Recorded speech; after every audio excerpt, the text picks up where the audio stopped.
ತೋರಿಸಿದ್ರೆ ಶಶಿಕಾಂತ್ ಶೆಟ್ಟಿ ಆ M P ತೋರಿಸಿ ನಾವು ಕರ್ತವ್ಯ ಹೌದಲ್ಲ ಸರ್ಕಾರ ಸ್ಪರ್ಧೆ ಮಾಡಿ ಹುಚ್ಚುತ್ತಾನೆ ಬೇಜವಾಬ್ದಾರಿ ಸರ್ಕಾರ. ಏನಾಗ್ಬೋದು ಸರ್ ಮುಂದೆ ಸರ್ಕಾರಕ್ಕೆ ಮುಜುಗರ ಆಗೋಂಥ ಪ್ರಶ್ನೆ ಇಲ್ಲ ಅಂತೇಳಿ ಕಾಂಗ್ರೆಸ್ ಅವರು ಹೇಳ್ತಾರೆ. ಪ್ರಶ್ನೆ ಇಲ್ಲ. ಇದು ಘಟನೆಯಿಂದ BJPಯವರಿಗೆ ಒಂಥರ ನಾಚಿ ಬಂದಾಗಾಯಿತು. ಸಂಸ್ಕೃತದೊಳಗೆ ಒಂದು ಗಾದೆ ಮಾತು ಐತಿ, ಎಲ್ಲ ಜೋಮ್ ಸದಾ ಸುಖಿ, ಎಲ್ಲ ಜೋಮ್ ಸದಾ ಸುಖಿ. ಎಲ್ಲ ಆಯಿತು ಮಾಧ್ಯಮಗಳು ಹಗಲು ರಾತ್ರಿ ಅಲ್ಲ 20 ದಿವಸ ಧಾರೆ ತೋರಿಸೋದು. ಇನ್ನು ಸರ್ಕಾರ ಏನಾಗಿಲ್ಲ ಜಾರಿ ಏನು ಮಾಡೋದು, ಎಲ್ಲ ಜೋಮ್ ಸದಾ ಸುಖಿ. ಸರ್, ಈಗ ದಸರಾ ಉದ್ಘಾಟನೆಗೆ ಸಂಬಂಧಪಟ್ಟಂತೆ ಮಾನವ ಆಯ್ಕೆ ಮಾಡಿಕೊಳ್ಳಿ ಅವಾಗ ಜಾತೀಯತೆಯನ್ನು ನಾಡದೇವತೆ ಹಿಂದೂ ಸಂಸ್ಕೃತಿಯ ಒಂದು ರಾಜ್ಯದೊಳಗೆ ಪವಿತ್ರ ಸ್ಥಾನ.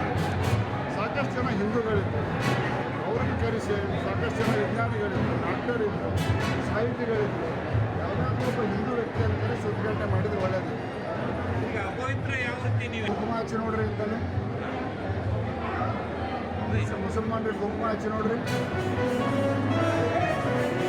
ಆಚರಣೆಗಳು ನಮಗೆಲ್ಲ ಯಾವುದಾದ್ರೂ ಒಬ್ಬ ಮುಸಲ್ಮಾನರಿಂದ ಶ್ರೀರಾಮನ ಕುಂಕುಮ ಹಚ್ಕೊಂಡಿದ್ದಲ್ಲ ಮತ್ತೆ ಸಾಂಬ್ರು ಕುಂಕುಮ ಹಚ್ಚಾಕ್ತಾರೆ, ಕೇಸ್ಕಲಾಗ್ತಾರೆ, ತಗದು ಹೋಗಿದ್ದು ನಿಮ್ಮ ಮಾಧ್ಯಮದ ಮುಖಾಂತರ ನೋಡಿ. ಯಾವಾಗ ಮೂಡೋ ಹಗರಣ ಬಂತು ಆವಾಗ ಕುಂಕುಮ ಹಚ್ಕೊಳಕ್ಕೆ. ಸರ್, ಈಗ ಸಂತೋಷ್ ಲಾಡ್ ಅವರು ಮುಸ್ತಾಕ್ ಅವರು ಹಿಂದೂ ವಿರೋಧಿ ಅಲ್ಲ, ಹಿಂದೆ ಅಬ್ದುಲ್ ಕಲಾಂ ಅವರು ಅಂಥವ್ರನ್ನೆಲ್ಲ ವ್ಯಾಖ್ಯಾನ ಮಾಡೋದು ಇಟ್ ಇಸ್ ಡಿಫ್ರೆಂಟ್ ಸರ್. ಯಾಕೆ ಬೇರೆ ಯಾರೂ ಸಿಗಲಿಲ್ಲ, ಅಂದರೆ ಇತ್ತೀಚೆಗೆ ಅವರು ಬೂಕರ್ ಪ್ರಶಸ್ತಿಗೆ ಇದಾರಲ್ಲ, ಆ ಕಾರಣಕ್ಕೆ ಇತ್ತೀಚೆಗೆ ಅವರು ಬೂಕರ್ ಪ್ರಶಸ್ತಿಗೆ ಆಯ್ಕೆ ಆಗಿದ್ದಲ್ಲ, ಆ ಕಾರಣಕ್ಕೆ ಏನಾದರೂ ಮಾಡಿದ್ರು. ವ್ಯಾಖ್ಯಾನ ಮಾಡೋದು